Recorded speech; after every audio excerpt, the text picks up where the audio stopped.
Hello बच्चों, चलिए प्रश्न को देखते हैं। प्रश्न है कि पृथ्वी को r त्रिज्या का एक समान घनत्व का गोला मानकर यदि इसके केंद्र से r दूरी पर त्वरण की निर्भरता गुरुत्वीय त्वरण के कारण दिए गए ग्राफ द्वारा प्रदर्शित होगी तो वह ग्राफ है। हमें यहाँ पर 4 ग्राफ दिए गए हैं, हमें बताना है कि कौन सा ग्राफ सही है हमारे प्रश्न के लिए। अब प्रश्न को आगे हल करें उससे पहले जो प्रश्न की मुख्य अवधारणा है उस पर विचार करते हैं। तो इस प्रश्न के लिए जो मुख्य अवधारणा है वह हो जाएगी गुरुत्वीय त्वरण, अर्थात हम यहाँ पर यह देखेंगे कि गुरुत्वीय त्वरण क्या होता है। तो गुरुत्वीय त्वरण तो पृथ्वी द्वारा आरोपित गुरुत्वीय बल के कारण वस्तु पर लगने वाला त्वरण गुरुत्वीय त्वरण कहलाता है। अब प्रश्न है कि पृथ्वी को r त्रिज्या के एक समान घनत्व का गोला मानना है। तो यहाँ पर मान लेते हैं कि यह क्या है, हमारे पास पृथ्वी है कुछ इस प्रकार से, ये इसका केंद्र है और इसकी त्रिज्या कितनी है, कैपिटल R है। इसके केंद्र से R दूरी पर, तो ये हो जाएगा इसका केंद्र और ये हो जाएगा यहाँ पर R दूरी। यहां तक मान लेते हैं कि ये कितनी दूरी है, स्मॉल r दूरी है। पर त्वरण की निर्भरता गुरुत्वीय जी के कारण नीचे दिए गए ग्राफ से प्रदर्शित होती है। तो यहाँ पर जो त्वरण की निर्भरता है वह हमें इन ग्राफों द्वारा दी गई है। तो हमें यहाँ पर बताना है कि कौन सा ग्राफ है जो इसकी त्वरण की निर्भरता को दर्शाता है। तो हम मान लेते हैं कि यहाँ पर जो ये r दूरी है कितनी गहराई तक है, पृथ्वी से h गहराई तक है या d गहराई तक है। तो d क्या है, यहाँ पर गहराई है।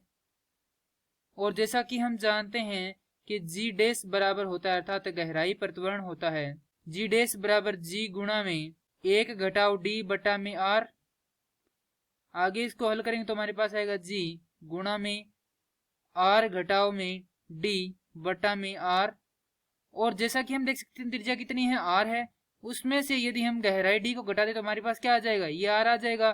तो हमारे पास यहाँ से हो जाएगा d g डैश बराबर g स्मॉल r बटा में कैपिटल R, जहां पर r क्या है, जो केंद्र से वस्तु की दूरी है और माफ कीजिए बिंदु की दूरी है, g यहाँ पर गुरुत्वीय त्वरण है और r यहाँ पर क्या है, r यहाँ पर पृथ्वी की त्रिज्या और g डैश है यहाँ पर प्रभावी जो गुरुत्वीय त्वरण है, अर्थात यहाँ पर जिसका मान हमें ज्ञात करना है। तो यदि हम यहाँ से देखें तो यह क्या है, यहाँ पर ये जो त्रिज्या r है, माफ कीजिए जो ये r है इसकी क्या है, समानुपाती है और साथ ही में g के भी समानुपाती है। तो यहाँ से हम लिख सकते हैं कि g डैश समानुपाती है g के। ये तो कब था, जब हमारे पास जो बिंदु है वह कहाँ पर है, केंद्र जो गहराई पर है। यदि यही बिंदु यहाँ पर इतनी ऊंचाई h पर हो तो हमारे पास ये क्या होगा, r प्लस में h होगा। तो यहाँ से हमारे पास आएगा g डैश का मान g डैश बराबर g गुणा में 1 योग में h बटा में r। तो यहाँ से g बराबर होगा g डैश बराबर होगा g गुणा में r योग में h बटा में r। और यहाँ से g डैश देखिए तो वह बराबर होगा g गुणा में स्मॉल r बटा में r के, क्योंकि यहाँ पर जो h ऊंचाई पर ले रही है तो दूरी किसकी होगी, ये स्मॉल r होगी इनके मध्य की। तो ये हो जाएगा हमारे पास इसका g डैश का मान। तो यहाँ से हम देखें तो g डैश क्या है, समानुपाती है किसके, r के। तो जैसे जैसे r बढ़ेगा वैसे वैसे g डैश का मान भी बढ़ेगा। इसी प्रकार यहाँ से भी हम लिख सकते हैं कि g डैश समानुपाती किसके, r के, अर्थात g डैश का मान बढ़ेगा तो r का मान बढ़ेगा तो g डैश का मान भी बढ़ेगा। तो यहाँ पर r का मान क्या हो रहा है, निरंतर बढ़ रहा है, तो यहाँ से g का भी मान क्या होगा, बढ़ेगा था, g डैश का मान भी बढ़ेगा। तो बढ़ता हुआ ग्राफ हम देख सकते हैं कि तो इस ऑप्शन बी में है और एक ऑप्शन डी में है।